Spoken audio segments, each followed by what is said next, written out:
Hello students, friends, audience and guys, how are you today? I hope that everyone is extremely and absolutely fine.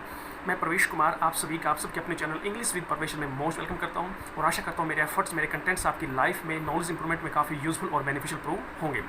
So students, आज हम discuss करने वाले हैं class 12 की second book Vistas का 7th chapter Ivan स्ट्राइज and ओ लेवर। यानी कि students जो ये टाइटल है इस चैप्टर का, ये एक इनकम्प्लीट सेंटेंस है, तो ये इसका टाइटल बनाया गया। इसका मतलब ये स्टूडेंट्स की इवान्स एक इसमें कैरेक्टर है बहुत ही important. You can say that कि एक जो main protagonist of this chapter वो इवान्स है, ये क्रिमिनल है, अपराधी है।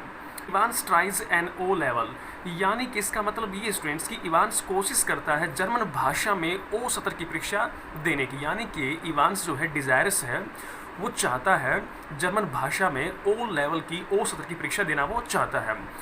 तो स्टूडेंट्स इस चैप्टर को लिखा है कॉलिन डेक्स्टर ने।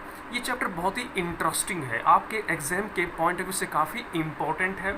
और स्टूडेंट्स इस चैप्टर में आपको ऐसा लगे जैसे कि आप कोई थ्रिलर मूवी देख रहे हो, राइट। यानी कि आप यूँ मान सकते हो कि एक डिटेक्टिव स्टोरी आप इसमें पढ़ने वाले हो, जासूसी कहानी आप इसमें पढ़ने वाले हो, तो काफ़ी सस्पेंशन इसके अंदर आपको देखने को मिलेगा। काफ़ी इंटरेस्टिंग ये चैप्टर है। और स्टूडेंट्स यदि आप चाहते हो कि ये चैप्टर आपको प्रॉपर्ली समझ आए, आपकी स्ट्रॉन्ग ग्रिप इस पर बने, तो प्लीज़ इसको starting to ending intensively watch plane constantly watch कीजिएगा। और एट लास्ट यदि आपको लगे कि प्रॉपर्ली आपको समझ आ गया है, आपकी स्ट्रॉन्ग ग्रिप इस पर बन गई है, तो प्लीज़ इसको लाइक जरूर कीजिएगा, ज़्यादा से ज़्यादा इसको शेयर कीजिएगा और सब्सक्राइब करना बिल्कुल ना भूलिएगा स्टूडेंट्स। सब्सक्राइब के साइड में जो बेल आइकन उसको प्रेस कर दीजिएगा ताकि हर रोज़ आने वाली नोटिफिकेशन बिल्कुल सही टाइम पर मिल जाए। So students, come to the point पर आते हैं और डिस्कस करते हैं बहुत ही इंपॉर्टेंट चैप्टर पर। जैसे कि मैंने टाइटल आपको बताया, Evans tries an O level, written by Colin Dexter, class 12 का 7th चैप्टर। उसके बाद एक ही चैप्टर बचता स्टूडेंट्स, आपकी बुक कंप्लीट हो जाएगी, यानी कि लिटरेचर कंप्लीट होगा। और पोइट्री सेक्शन में पहले आपको पढ़ा चुका हूँ। तो देखिएगा अब इसमें पढ़ते हैं कि किस चीज़ पर बेस्ड है, on which theme this story is based. यानी कि इसमें मेन कैरेक्टर जैसे मैंने आपको बताया इवान्स है, वो एक क्रिमिनल है और वो चाहता है कि जेल में ही वो जर्मन भाषा में ओ सत्र की परीक्षा देना चाहता है। तो देखते हैं, इसे पढ़ते हैं किस प्रकार से स्टोरी क्रिएट की गई है। Should criminals in prison be given the opportunity of learning and education?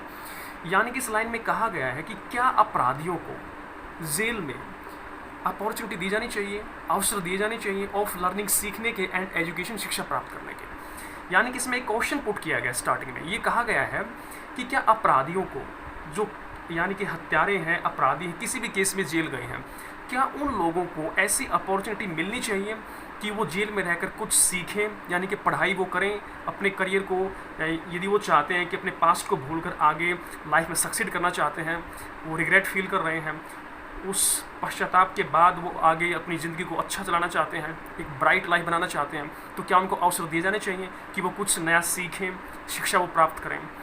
तो अब ये जो क्वेश्चन से पूछा गया है, तो इसका इस स्टोरी में प्रयोग किया गया है। यानी कि जो इवान्स क्रिमिनल है, उसको अपॉर्चुनिटी मिलती है जर्मन भाषा में ओ लेवल की परीक्षा देने की, उसको अपॉर्चुनिटीज़ में दी जाती है। तो देखिए मैंने लिखा ड्रामेटिक्स। ड्रामेटिक्स का मतलब होता है स्टूडेंट्स नाटक, और पर्सोनाई का मतलब होता है स्टूडेंट्स पात्र, राइट। इसका एग्जैक्ट प्रोनाउंसिएशन क्या होता है? पर्सोनाई, राइट। ड्रामेटिक्स पर्सोनाई, यानी कि नाटक के पात्र। इस स्टोरी में जो प्रोटैगनिस्ट हैं, जो कैरेक्टर्स इसमें इस्तेमाल किए गए हैं, वो यहाँ मैंने मेंशन किए हैं। सो जो फर्स्ट है वो देखिएगा, the secretary of the examination board, यानी कि परीक्षा बोर्ड का सचिव। जो सबसे पहला प्रोटैगनिस्ट इसमें स्टूडेंट्स वो कौन है? सेक्रेटरी कहाँ का है? वो परीक्षा बोर्ड का। The governor of HM prison Oxford, second character कौन है? गवर्नर। कहाँ का गवर्नर है वो? HM प्रिजन का मतलब क्या है? HM जेल, ऑक्सफोर्ड का गवर्नर है वो। यानी कि ऑक्सफोर्ड में HM प्रिजन है, कैद है, जेल है, तो वहाँ का वो गवर्नर है। थर्ड जो इसमें कैरेक्टर है वो मेन इंपॉर्टेंट कैरेक्टर स्टूडेंट्स, इसी कैरेक्टर के अराउंड पूरी स्टोरी सर्कुलेट होती है, क्योंकि ये इसमें मेन प्रोटैगनिस्ट है, ये क्रिमिनल है, राइट। और 3 बार ये जेल से भाग चुका है, 4th टाइम ये कोशिश कर रहा है भागने की। इस ओ लेवल जर्मन परीक्षा के माध्यम से ये भागना चाहता है। तो स्टूडेंट्स देखिएगा, अब इसका जो कंप्लीट यहाँ पर फुल नेम दिया गया है वो जेम्स इवान्स, यानी कि मिस्टर इवान्स ए प्रिजनर। मिस्टर इवान्स एक कैदी है, तो इसका फुल नेम क्या हुआ? James Evans. देखिएगा 4th character, mister Jackson a prison officer. Mister Jackson जो है स्टूडेंट्स, वो जेल का एक वरिष्ठ अधिकारी है, right. The reverend S McLeery an invigilator. The reverend S McLeery जो है स्टूडेंट्स, ये एक पर्यवेक्षक है, यानी कि जब उसकी परीक्षा होगी इवान्स की, तो वहाँ उसकी ड्यूटी होगी, राइट, एक पर्यवेक्षक के रूप में, इन्विजिलेटर के रूप में। नेक्स्ट देखिएगा mister Carter, detective superintendent. Mister Carter जो है स्टूडेंट्स वो एक जासूस अधीक्षक है। लास्ट जो इसमें दिया गया students mister Bell, detective chief inspector. Mister Bell जो है वो एक जासूसी मुख्य प्रमुख इंस्पेक्टर है। तो स्टूडेंट्स ये जो मैंने यहाँ 1 2 3 4 5 6 7 8 जो कैरेक्टर्स मैंने यहाँ मेंशन किए हैं पूरी स्टोरी के अंदर जो इम्पोर्टेंट रोल प्ले करते हैं, डिफरेंट टाइम पर इनके बहुत ही इम्पोर्टेंट रोल इसमें शो किए गए हैं। तो स्टूडेंट्स यही मेन इंपॉर्टेंट कैरेक्टर्स हैं, इन्हीं के अराउंड पूरी स्टोरी सर्कुलेट होती है और इनमें से जो सबसे इंपॉर्टेंट कैरेक्टर है वो इवांस है, राइट। एक हीरो की भूमिका वो इसमें निभा रहा है। तो पढ़ते हैं main points of the chapter, chapter के मेन पॉइंट्स। फर्स्ट हेडिंग यानी कि स्टोरी की स्टार्टिंग कर रहा हूँ, तो स्टोरी की स्टार्टिंग का जो फर्स्ट हेडिंग बनता है वो Evans is a criminal. Evans जो है एक अपराधी है। He has been imprisoned in the Oxford prison. वो ऑक्सफोर्ड जेल में एक कैदी के रूप में, यानी कि उसको ऑक्सफोर्ड जेल में कैद किया गया है। डिफरेंट फ्रॉम अदर प्रिजनर, वो बाकी कैदियों से काफ़ी अलग है, बहुत अलग है। जेंटल इन बिहेवियर, व्यवहार में काफ़ी वो विनम्र है, यानी कि काफ़ी उसका अच्छा नेचर है, अच्छा व्यवहार है, लेकिन फिर भी वो जेल में है, यानी कि किसी कारणवश वो जेल में है, उसने कोई क्राइम किया होगा। ज़रूरी नहीं है कि क्रिमिनल जो होते हैं उनका जो बिहेवियर होता है वो जेंटल नहीं हो सकता। जेंटल बिहेवियर होना अलग चीज़ है और किसी कारणवश या फिर किसी मजबूरी में कोई क्राइम करना वो अलग चीज़ होती है। नॉट सो वायलेंट, वो इतना हिंसक भी नहीं है। वेरी क्लेवर, यानी कि चालाक बहुत है वो। एस्केप्ड फ्रॉम जेल 3 टाइम्स, 3 बार जेल से वो भाग चुका है। ये सारे इन्फॉर्मेशन गवर्नर देता है किसको, जब उसकी परीक्षा होती है तो परीक्षा में जो टीचर है जो उसको जिससे उसको पढ़ाना है तो उससे पूछता है, उसका क्रिमिनल रिकॉर्ड जानना चाहता है कि कहीं वो ज़्यादा वायलेंट पर्सन तो नहीं है। तो गवर्नर उसको बताता है टीचर को, जो कि टेक्निकल कॉलेज का एक प्रोफेसर है जो उसको पढ़ाने के लिए आएगा, तो उसका जानना बहुत ज़रूरी है कि जिस व्यक्ति को पढ़ाने वाला हो किस प्रकार का व्यक्ति है। हालांकि वो जो टीचर है टेक्निकल कॉलेज का जो ये सब पूछ रहा है, गवर्नर उसको बता रहा है, वो फॉर्मेलिटी कर रहा है, क्योंकि टेक्निकल कॉलेज का जो प्रोफेसर है वो भी इवांस का ही फ्रेंड है जो उसको पढ़ाने वाला है, लेकिन वो फॉर्मेलिटी कर रहा है ताकि किसी को डाउट ना हो कि ये कहीं इसका दोस्त ना हो। तो देखते हैं आगे इसमें। Known as Evans the break, लेकिन इवांस को जाना जाता है इवांस द ब्रेक, यानी कि इवांस भगोड़े के नाम से, क्योंकि वो 3 बार जेल से भाग चुका है तो उसको इवांस द ब्रेक का नाम दिया गया है। इवांस भगोड़ा उसको कहा जाता है। He will try to escape the 4th time also, वो 4th टाइम, चौथी बार भागने की कोशिश करेगा। प्रिकॉशन हैज़ बिन टेकन, यानी कि इसी वजह से जेल में जितनी भी सावधानी बरतनी आवश्यक थी वो सारी सावधानियाँ बरती जा रही थी। देखिएगा next title of the story, Evans expresses his desire. Evans अपनी इच्छा जाहिर करता है। कौन सी इच्छा इवांस की? To study the German language, यानी कि जर्मन भाषा में वो ओ लेवल की परीक्षा देना चाहता है। और ये ओ लेवल की परीक्षा देना भी उसका एक एक्सक्यूज़ कह सकते हो, यानी कि एक भागने का उसका एक बहाना कह सकते हो, एक प्लान कह सकते हो। इवनिंग क्लासेस, तो ये सब जानकर जो जेल का जो गवर्नर है वो डिसाइड करता है कि ठीक है, उसकी शाम की क्लासेस का इंतज़ाम किया जाता है। द ओनली स्टूडेंट, वो अकेला छात्र है जो पढ़ना चाहता है, यानी कि उसको अकेले को पढ़ा जाएगा। Arranged a teacher from the technical college, तो जेल के जो ऑफिस स्टूडेंट्स वो उसके लिए तकनीकी महाविद्यालय से एक टीचर का बंदोबस्त करते हैं, एक टीचर का इंतजाम करते हैं उसके लिए। The German teacher was a friend of Evans, जो जर्मन का टीचर है स्टूडेंट जो उसको पढ़ाने वाला है वो इवांस का ही दोस्त था। ये बात किसी को पता नहीं थी, लास्ट में इस चीज़ को एक्सपोज किया जाता है। He wants to take an O level test in German language, यानी कि ही किसके लिए यूज किया? इवांस के लिए। इवांस चाहता है कि जर्मन भाषा में वो ओ सत्र की परीक्षा दे, यानी कि जर्मन लैंग्वेज में ओ सत्र की परीक्षा वो देने का काफ़ी इच्छुक है। ओके, तो देखिएगा स्टोरी का next point, examination in Evans cell. और परीक्षा जो होनी है वो इवांस की सेल में ही होनी है, इवांस की कोठरी में ही परीक्षा होगी, ये पहले डिसाइड किया गया। देखिएगा स्टूडेंट्स, इवांस यानी कि एस पहले से लगा हुआ है, तो इसको आप ऐसे भी लिख सकते हो, इवांस की सेल, यानी कि एक पजेसिव के रूप में काम हो रहा है, तो आप इसको ऐसे लिख सकते हो एपोस्ट्रोफे और सेल, क्योंकि एपोस्ट्रोफे जो होता है वो का के की का काम करता है स्टूडेंट्स, और जो नाउन पहले से प्लूरल होता है उसके बाद एपोस्ट्रोफे एस का यूज़ नहीं किया जाता, खाली एपोस्ट्रोफे से काम चलता है। जैसे कि मैं यहाँ लिखूँ गर्ल्स हॉस्टल, तो गर्ल्स हॉस्टल में एस पहले से लगा हुआ है तो उसके बाद सिर्फ एपोस्ट्रोफे लिखा जाएगा, लड़कियों का हॉस्टल। ओके, यानी कि जिस नाउन को प्लूरल किया गया है एस के द्वारा, तो उसको यदि पॉजेसिव सेंस में यूज़ करना है तो खाली एपोस्ट्रोफ यूज़ होता है, लेकिन मैंने यहाँ एपोस्ट्रोफ एस किया है। ओके, तो फॉर अंडरस्टैंडिंग तो सही है, लेकिन एग्जैक्टली आप ऐसे लिख सकते हैं। तो इवान्स की जो परीक्षा होनी है उसका बंदोबस्त उसकी कोठरी में ही किया गया, उसके सेल में ही किया गया। A priest from Saint Mary Max is to be the invigilator. पर्यवेक्षक होगा, वो कौन होगा स्टूडेंट्स? सेंट मैरी मैक्स का एक पादरी है जो वो वहाँ ड्यूटी देगा, वो एक इन्विजिलेटर का काम वहाँ करेगा, राइट, यानी कि पर्यवेक्षक बनकर वो आएगा। Governor takes every possible precaution, और गवर्नर को जितनी सावधानी वो बरतना चाहता था, जितनी संभव हो सकती थी, जितनी प्रिकॉशन वो ले सकता था इवान्स को लेकर, जितनी सावधानियां बरतनी उचित थी वो सारी बरती जा रही थी। Jackson as senior prisoner officer, Jackson as senior prison officer, Jackson जो स्टूडेंट्स वो एक वरिष्ठ जेल अधिकारी है। Search Evans cell thoroughly, thoroughly एक एडवर्ब का काम करता है स्टूडेंट्स, ये एक एडवर्ब का काम करता है, और इसका एक सेकेंड मीनिंग जिसको आप इजीली प्रोनाउंस कर सकते हो, कंप्लीटली आप बोल सकते हो पूरी तरह से। तो जैक्सन जो है, जो कि उस जेल का एचएम प्रिजन का, ऑक्सफोर्ड में जो एचएम प्रिजन है उस जेल का जैक्सन जो है एक वरिष्ठ जेल अधिकारी है, और उसको ड्यूटी सौंपी जाती है गवर्नर के द्वारा कि आपको इवान्स की जो सेल है उसकी थोरोली यानी कि पूरी तरह से कंप्लीटली सर्च करनी है, छानबीन करनी है कि उसके पास कोई पोटेंशियल वेपन तो नहीं है भागने में जो उसकी मदद करे। फाइंड्स नथिंग, लेकिन वो कुछ नहीं पाता, वहाँ कुछ नहीं मिलता उसको।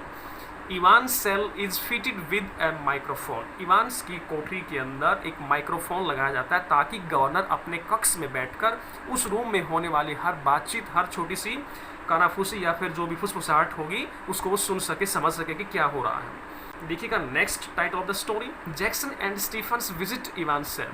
जैक्सन और स्टीफन्स इवान्स की जो सेल है, कोठरी है, उसकी यात्रा करते वहाँ जाते, यानी कि एग्जाम शुरू होने से आधा घंटा पहले जैक्सन और स्टीफन्स दोनों इवान्स की सेल में पहुँचते हैं।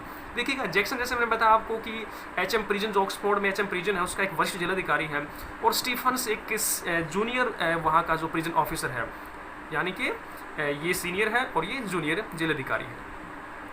Half an hour before the beginning of the examination, परीक्षा के शुरू होने से आधा घंटा पहले, give a blade to Evans to shave himself, यानी कि उसको एक ब्लेड दिया जाता है इवान्स को ताकि वो अपनी शेव बना ले, राइट।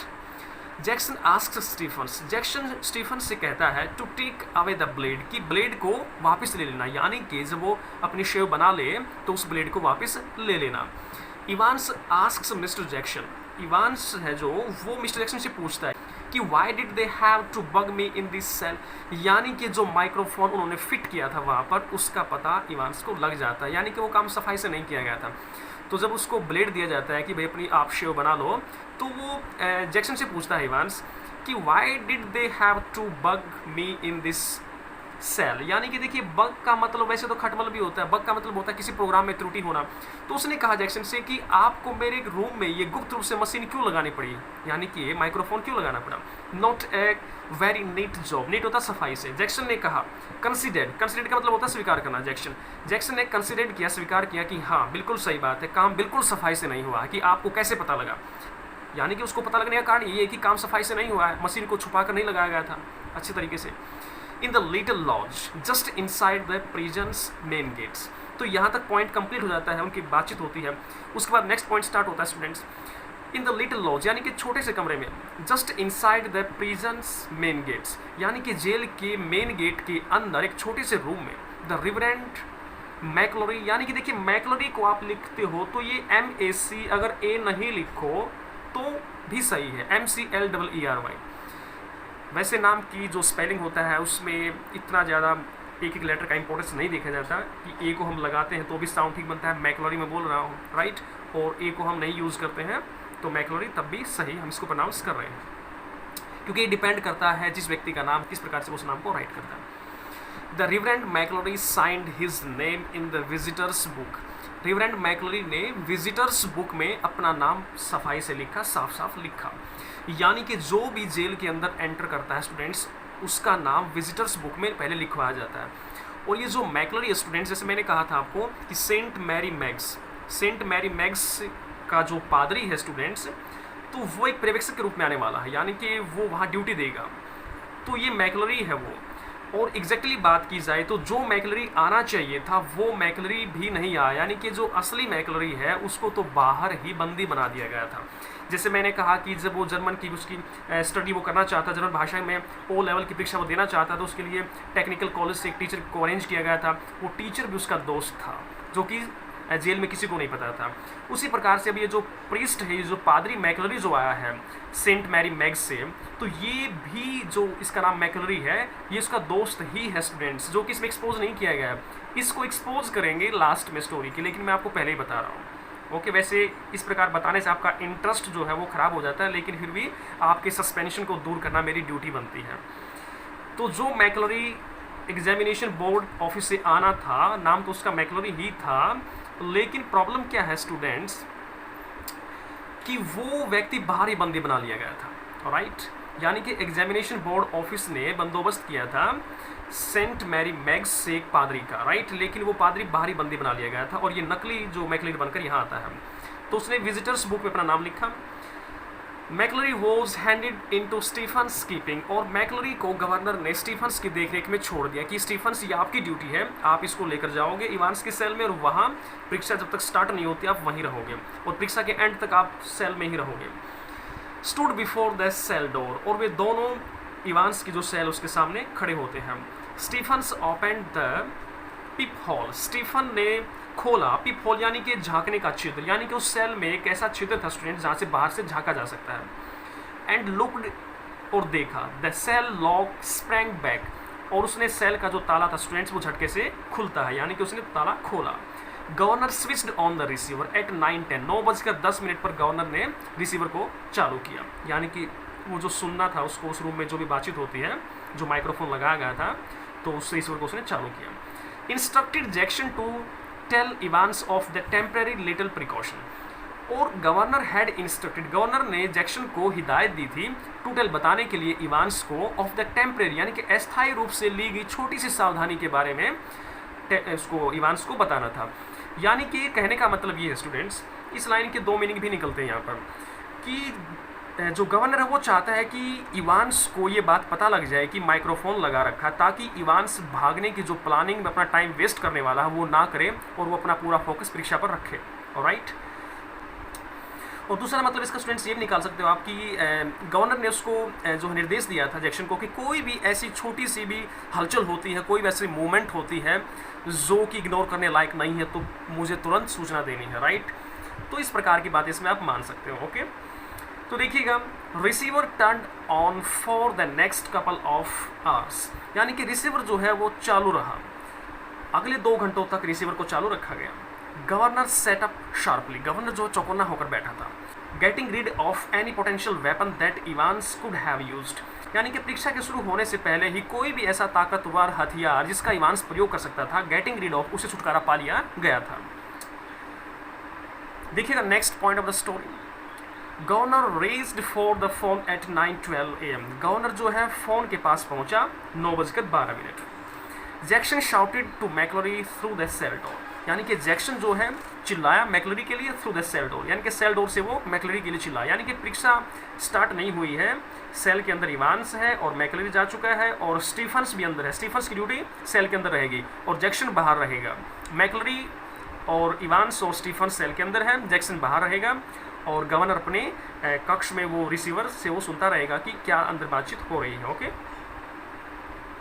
वैसे उसको सुनने की ज़रूरत नहीं है जब स्टीफन्स की ड्यूटी अंदर है तो, लेकिन स्टोरी है, स्टोरी में इतना ज़्यादा डीपली वैसे स्टोरी बनाई जाती है, लेकिन छोटे छोटे पॉइंट का वो ध्यान नहीं रखते कि ये कहाँ क्या लिखना चाहिए क्या नहीं लिखना चाहिए। कई बार इस प्रकार की जो माइनर मिस्टेक्स उनसे हो जाती हैं, क्योंकि जब स्टीफन्स की ड्यूटी सेल में लगा दी गई है तो फिर गवर्नर को क्या ज़रूरत है वो रिसीवर लगाने की। ओके, फिर भी जैसा इसमें लिखा गया, पढ़ते हैं इसको।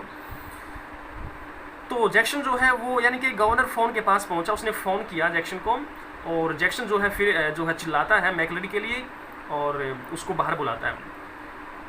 Come outside a minute sir, तो जैक्सन कहता है मैकलरी को कि सर 1 मिनट आप बाहर आइए। यू टू स्टीफन्स, यानी कि उसने कहा स्टीफन्स आप भी बाहर आइए। एक्सप्लेन द गवर्नर्स वरीज, उसने गवर्नर की जो चिंता थी उसको व्यक्त किया कि गवर्नर का जो फ़ोन कॉल आया है और वो अपनी चिंता व्यक्त कर रहे हैं कि एक बार आपको बाहर बुलाया जाए और आपका जो है आपकी चेकिंग की जाए। McLeery held out his arms at shoulders level, McLeery ने अपने हाथ कंधों के लेवल में उठाए और जैक्सन ने उसका पूरी तरह से चेकअप किया कि कोई पोटेंशियल वेपन तो इसके पास नहीं है। थम flick the catches on the suitcase, और जैक्सन ने झुककर जो सूटकेस थी उसके बटन को दबाया और जो सूटकेस थी वो झटके से खुल जाती है। फ्लिट का मतलब होता है झटके से खुलना।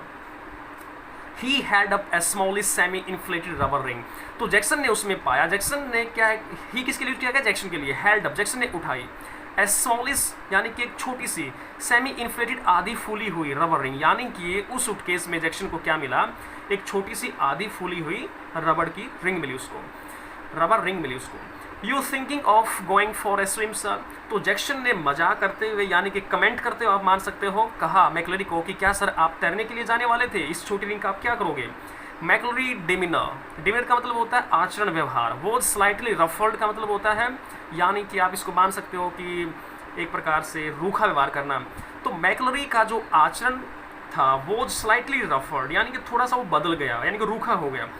जब जैक्सन ने इस प्रकार का कमेंट किया कि क्या सर आप इस रिंग को लेकर तैरने जाने वाले थे, तो मैकलोरी का जो व्यवहार था वो थोड़ा बदल गया, वो रूखा हो गया इस क्वेश्चन को सुनकर। देखते हैं आगे। ही आंसर्ड जैक्सन समवॉट सारली, यानी कि उसने जैक्सन को जवाब दिया कुछ कड़वाहट भरा यानी कि कटुतापूर्ण। देखिएगा ये जो सारली लिखा गया स्टूडेंट्स, आर के बाद एल कॉन्सोनेंट है और इससे पहले यू वाउल है, तो आर की साउंड यहाँ प्रोनाउंस नहीं की जाती, तो इसको हम किस प्रकार से प्रोनाउंस करेंगे स्टूडेंट्स, सारली, राइट। यानी कि इसका मतलब होता है वैसे खट्टा बोलते हैं लेकिन यहाँ कड़वाहट से भरा हुआ, इसका हम मीनिंग निकालेंगे। मैकलोरी ने जो जैक्सन के द्वारा पूछे गए क्वेश्चन का आंसर दिया वो कुछ कड़वाहट भरा था। इफ़ यू मस्ट नो, यदि तुम जानना ही चाहते हो, आई सफ़र फ्रॉम हेमोराइड्स का मतलब होता है स्टूडेंट्स अर्श इसको बोलते हैं, अगर हिंदी की बात करें इसको अर्श कहते हैं, और इंग्लिश सिंपल इंग्लिश की बात करें तो पाइल्स आप बोल सकते हो, यानी कि बिल्कुल सिंपल हिंदी के बारे में बात करूँ तो बवासीर कहते हैं। तो मैकलोरी ने कहा कि उसे अर्श की प्रॉब्लम है, अर्श की बीमारी है, नहीं बवासीर की उसको बीमारी है। वेरी सॉरी सर, तो ये सुनकर जो जैक्सन था स्टूडेंट्स वो कहता है कि माफ़ कीजिएगा, I did not mean to, मेरा मतलब ये नहीं था, आपको हर्ट करने का मेरा कोई इरादा नहीं था। यानी कि स्टूडेंट्स ये इंसान जो है मैकलोरी बहुत ही ज़बरदस्त रोल प्ले करता है।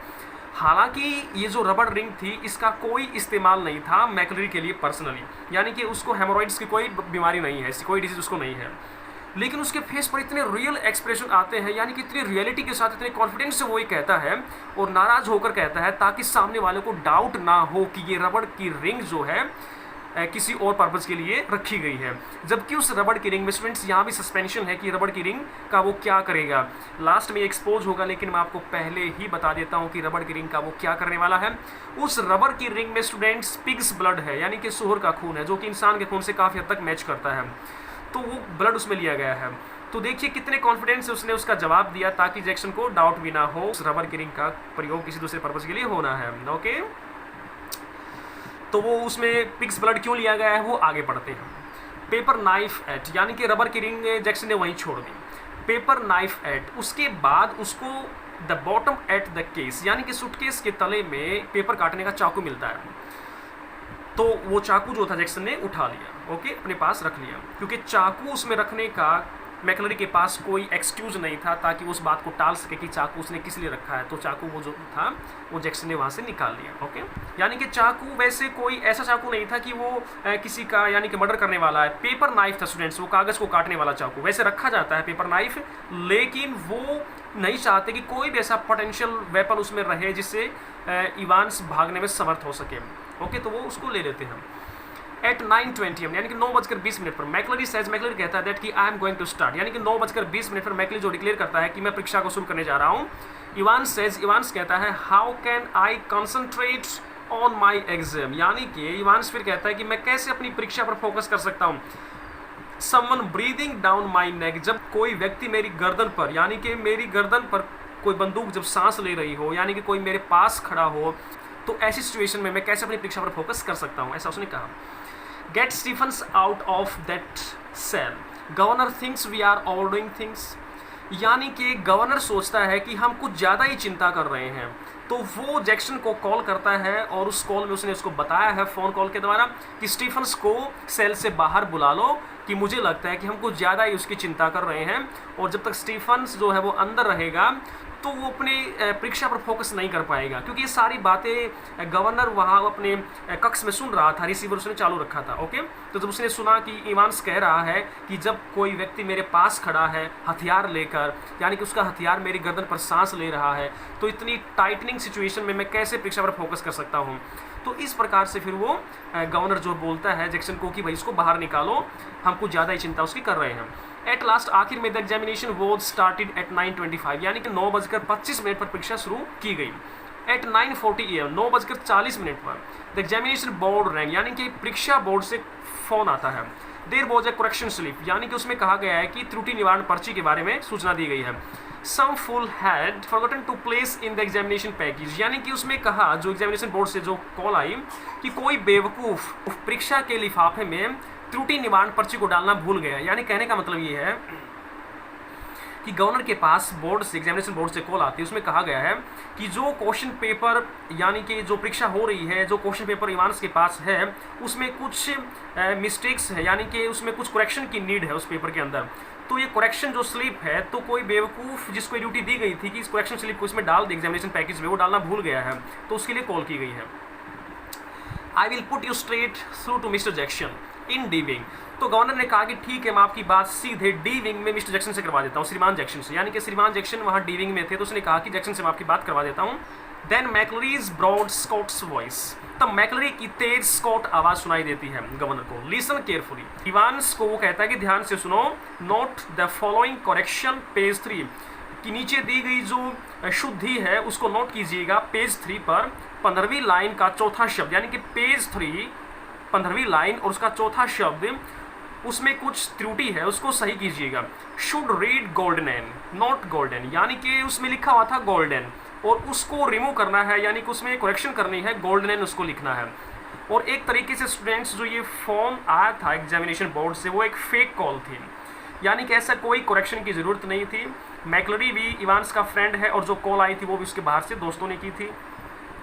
और इस करेक्शन स्लिप के माध्यम से गोल्डन जो ये वर्ड बताया गया है, ये उसको होटल का नाम बताया गया है कि जहाँ से भागकर उसको जाना था, कहाँ, गोल्डन, यानी कि गोल्डन लॉयन होटल में उसको छिपना था। तो ये एक कोड वर्ड्स में ये चीज़ें बताई गई थी। तो ये भी एक सस्पेंशन है, लास्ट में एक्सपोज होगा, मैंने आपको पहले बता दिया। द फोन रैंग अगेन, यानी कि फ़ोन दोबारा से बजा। तो ये फ़ोन एग्जामिनेशन बोर्ड से जो फेक था, अब दोबारा से फिर से फ़ोन बजा। द मैजिस्ट्रेट्स कोर्ट, मैजिस्ट्रेट के कोर्ट से फ़ोन आता है। They needed a prison van, उनको एक जेल की जो वैन है उसकी ज़रूरत थी।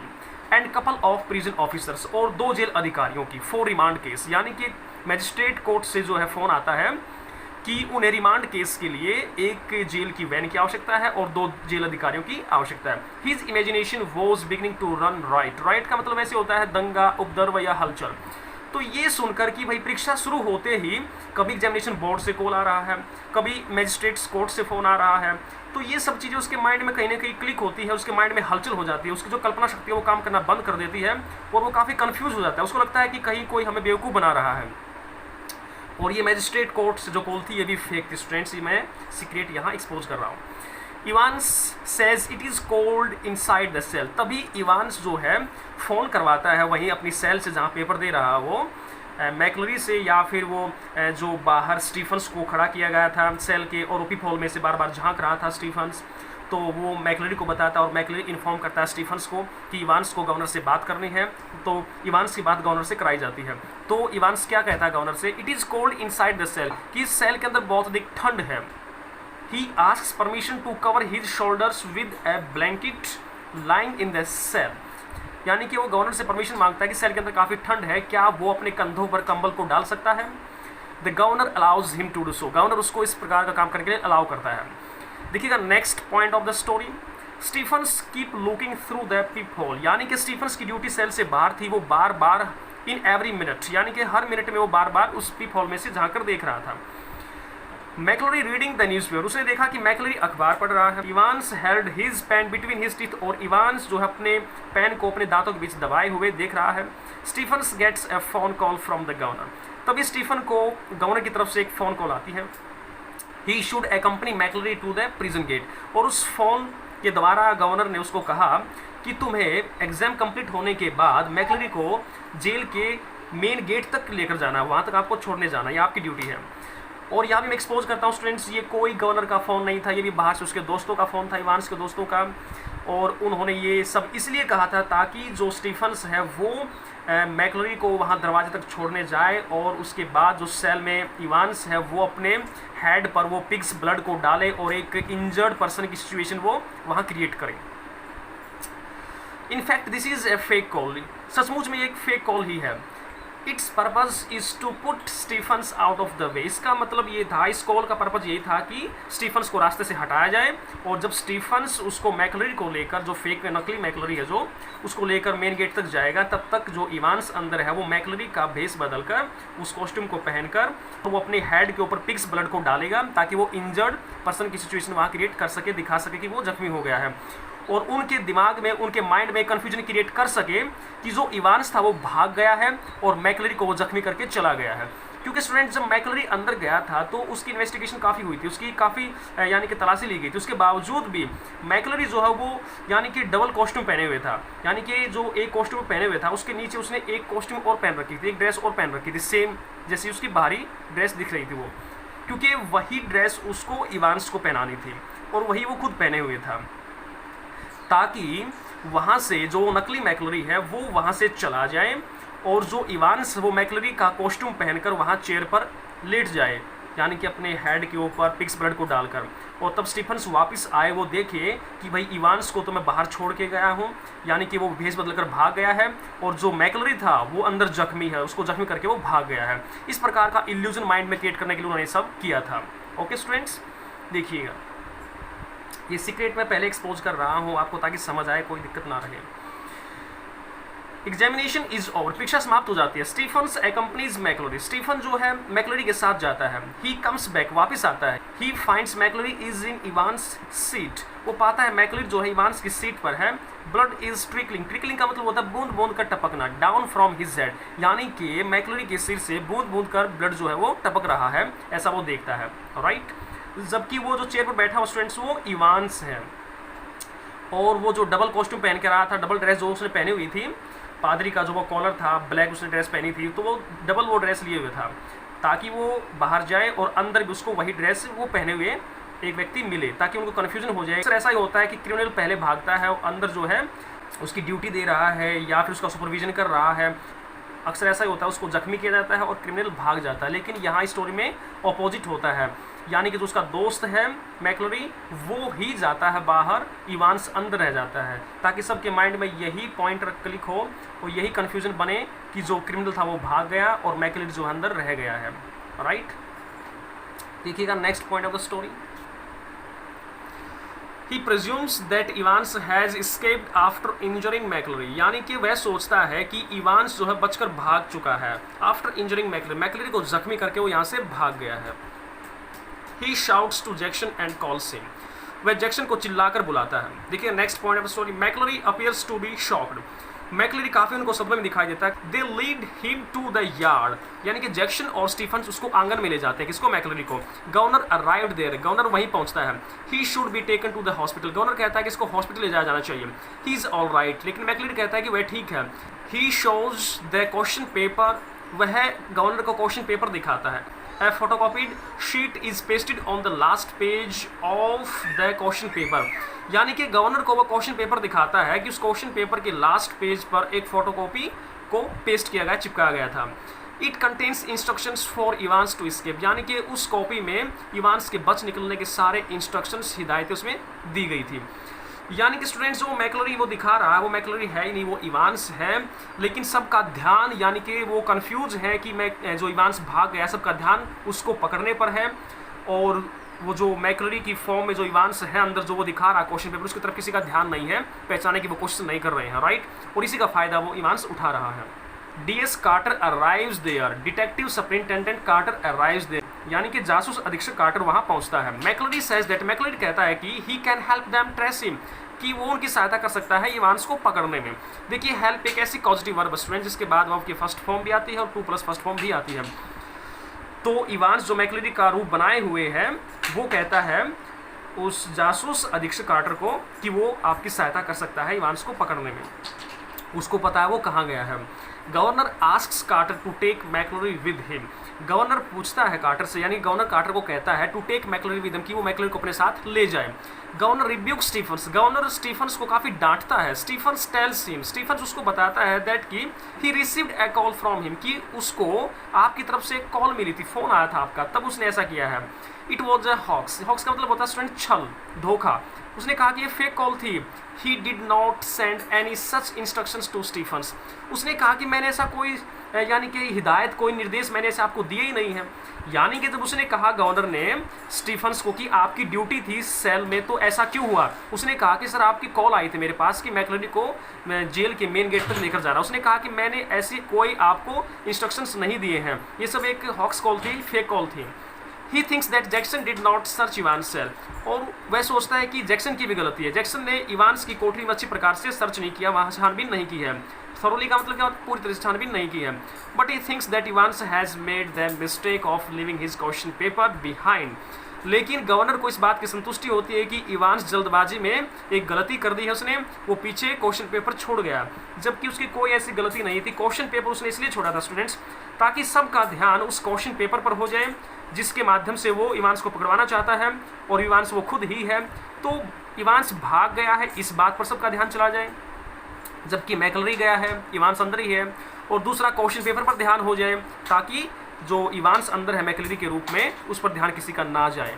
Okay, with the help of McCleary Evans will soon be arrested again, और गवर्नर को लगता है कि जो मैक्लोरी है अब उनकी सहायता करेगा, किस प्रकार से इवान्स को जल्दी गिरफ्तार करवाने में उनकी सहायता करेगा, इस प्रकार का उसको महसूस होता है गवर्नर को, जबकि ऐसा कुछ नहीं होने वाला स्टूडेंट्स। ओके, जो मैक्लोरी था उसका दोस्त वो तो भाग ही गया है, अब इवान्स भी भागने वाला है।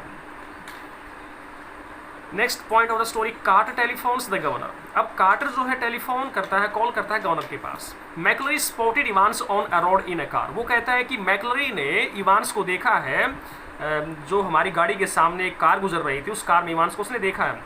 इट डिसअपियर्ड एट द हेडिंगटन, यानी कि वो जो गाड़ी थी हेडिंगटन के इर्द गिर्द आसपास कहीं गायब हो गई है। When they went to the examination board office, जब ये परीक्षा बोर्ड के दफ्तर में गए, मैक्लोरी appeared to be very ill, मैक्लोरी उनको काफ़ी बीमार दिखाई दिया, काफ़ी कमज़ोर उनको दिखा।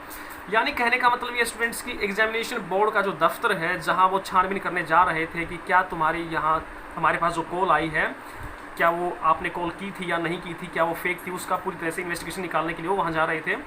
तो रास्ते में ही जो मैक्लोरी का रूप बनाए हुए इवान्स है, जख्मी तो हालांकि वो था ही नहीं, वो तो पिग्स ब्लड उसने डाला था, तो यानी कि एक्टिंग ऐसी करता है, ऐसा ज़बरदस्त अभिनय करता है, उनको लगता है कि काफ़ी ये कमज़ोरी महसूस कर रहा है, काफ़ी ब्लड जो है बह गया है, तो वो उसको वहीं रास्ते में ही छोड़ देते हैं और एम्बुलेंस को कॉल कर देते हैं। हालांकि उन्होंने कहा कि हम आपको रेडक्लिफ हॉस्पिटल में एडमिट करा देते हैं, उसने कहा कि नहीं, आप एग्जामिनेशन बोर्ड ऑफिस जाइए और आप मुझे यहीं छोड़ दीजिएगा और एम्बुलेंस को कॉल कर दीजिए, वो मुझे यहाँ से रिसीव कर लेंगे। तो उन्होंने रेडक्लिफ हॉस्पिटल की एम्बुलेंस को कॉल किया।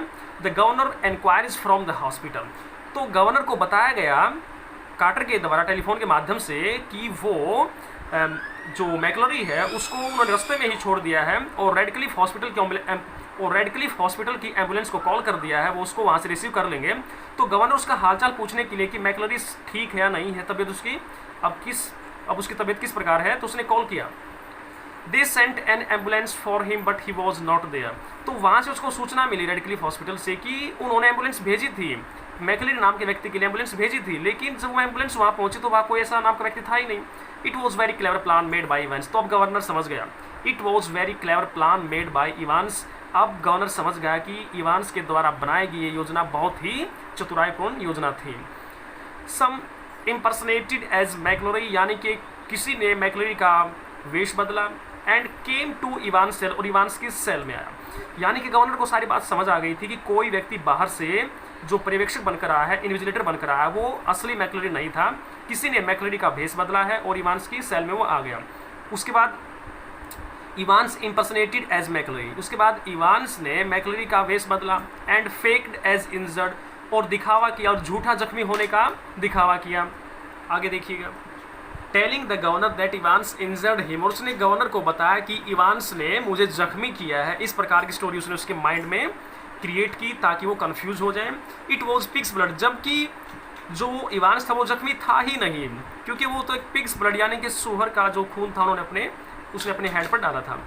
देखिएगा next point of the story, Evans is out of the prison, Evans jail से बाहर है, हैप्पी टू बी फ्री, वो बाहर होकर काफ़ी खुश है, ही इज सॉरी, इसको काफ़ी दुख है, दैट कि he cut his hair short to impersonate as McCleary, कि उसे मैकलरी का वेश बदलने के लिए अपने बालों को काटकर छोटा करना पड़ा। उसके बाल जो थे स्टूडेंट्स काफ़ी लॉन्ग हेयर थे, वो उसको काफ़ी पसंद थे और मैकलरी का वेश बनाने के लिए उसको बाल काटने पड़े। तो उसने स्टूडेंट्स अपने बाल को कैसे कट किया ये भी मैं आपको बता देता हूँ। यानी कि जब उसको ब्लेड दिया गया था शेव बनाने के लिए, तो उसी ब्लेड से उसने अपने बालों को, उसके जो घुंघराने बाल थे उनको उसने काटा था।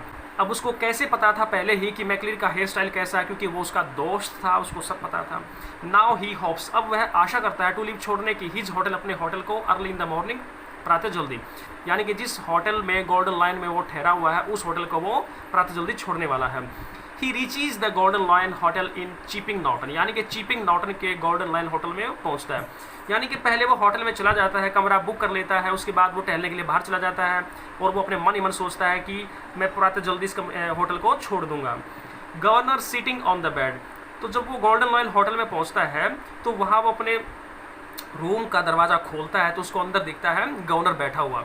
यानी कि जब वो होटल को बुक करके बाहर टहलने के लिए चला गया था तो उसी समय गवर्नर वहाँ होटल में पहुँचता है और वो वहाँ इन्वेस्टिगेशन करता है। उसको पता लगता है कि इवांस ने इस रूम को बुक किया है, तो वो उस रूम की एक और चाबी अपने पास रख लेता है और रूम को बाहर से बंद करवा देता है, अंदर खुद जाकर बैठ जाता है। तो जब इवांस टहलता हुआ आता है, ये सोचता हुआ कि मैं सुबह प्रातः इससे होटल को छोड़ दूंगा, तो वो जैसे रूम का दरवाज़ा खोलता है तो उसको दिखता है कि अंदर गवर्नर बैठा हुआ, काफ़ी हैरान होता है वो। He got the hint about the hotel and its location from the information given in the question paper in code words. अब उसको हैरानी होती है कि उसको कैसे पता लगा कि मैं इस होटल के इस रूम में हूँ।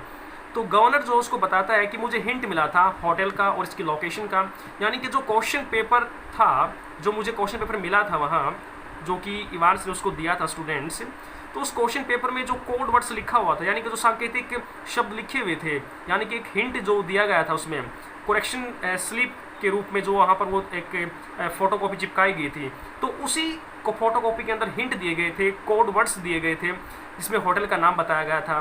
तो वही हिंट गवर्नर समझ लेता है और उन्हीं को फॉलो करता हुआ वहाँ तक वो पहुँच जाता है। Evans admires the intelligence of the governor, governor की जो बुद्धिमत्ता है इवांस उसकी तारीफ करता है, यानी कि इवांस गवर्नर की बुद्धिमत्ता की तारीफ करता है। देखिएगा last point of the story, the governor and Evans come into the lobby, यानी कि गवर्नर और इवांस इस प्रकार से बात करते हुए होटल की जो वो कमरा है उसकी लॉबी में आ जाते हैं। Receptionist tells the governor that the prison van is waiting in front of the hotel, और वो बात करते हुए सीढ़ियों से नीचे रिसेप्शनिस्ट काउंटर तक आते हैं और रिसेप्शनिस्ट जो वो इशारा करती है गवर्नर को कि जो होटल के बाहर जो प्रिजन की वैन है, जो कैदी को ले जाने वाली वैन है, वो बाहर इंतजार कर रही है। यानी कि रिसेप्शनिस्ट भी स्टूडेंट्स इवांस के फेवर में थी और जो बाहर वैन खड़ी हुई थी वो वही वैन थी जो मैजिस्ट्रेट के कोर्ट से जो फ़ोन आया था, जो रिमांड केस के लिए उनको 2 ऑफिसर चाहिए थे, एक प्रिजन वैन चाहिए थी जो मॉर्निंग में उन्होंने ली थी, वही वैन बाहर खड़ी हुई। A prison officer handcuffs Evans, एक जेल अधिकारी आगे बढ़ता है और इवांस को हथकड़ी लगाता है। The governor has again been hoodwinked, hoodwinked का मतलब होता है आंखों में धूल झोंकना। तो गवर्नर को दोबारा फिर से इवांस के द्वारा, उसके दोस्तों के द्वारा उसकी आंखों में धूल झोंकी जाती है। They got the prison van in the morning, उन्होंने उस वैन को प्रातः प्राप्त किया था जैसे मैंने आपको बताया। It was needed by the magistrate, यानी कि मैजिस्ट्रेट को उस वैन की आवश्यकता थी, इस प्रकार का कॉल उनके पास आया था। Van the prison van turns the corner, जब वो जो कैदी को ले जाने वाली वैन थी वो कॉर्नर से टर्न होती है, मुड़ती है, तो his friend unlocks the handcuff, तो उसका दोस्त जो है स्टूडेंट्स वो उसकी हथकड़ियाँ खोल देता है। दे ड्राइव टू न्यूबरी, और वे न्यूबरी की तरफ चले जाते हैं। Evans escapes from prison for the 4th time, और इवांस चौथी बार जेल से भागने में सफल होता है, कामयाब होता है। तो स्टूडेंट्स ये थी story, I hope that you have got it properly. फिर भी कोई डाउट है स्टूडेंट्स तो आप अपने डाउट कमेंट बॉक्स में ले सकते हो। काफ़ी इंटरेस्टिंग स्टोरी थी, काफ़ी सस्पेंशन क्रिएट करने वाली स्टोरी थी, यानी कि काफ़ी डिटेक्टिव स्टोरी थी स्टूडेंट्स। यदि आप इस स्टोरी को एक बार नहीं समझ पाते हो तो प्लीज़ मैं आपको रिकमेंड करता हूँ इस चीज़ के लिए मोर देन 2 टाइम्स आप इसको वॉच कीजिएगा, आपको प्रॉपरली समझ आएगी। ये एक थ्रिलर मूवी की तरह है। तो स्टूडेंट्स मिलते हैं नेक्स्ट वीडियो में इसी चैप्टर के क्वेश्चंस एंड आंसर्स के साथ। तब तक के लिए thanks for watching this video. Thank you very much, take care, keep studying, keep enjoying, bye guys and best of luck.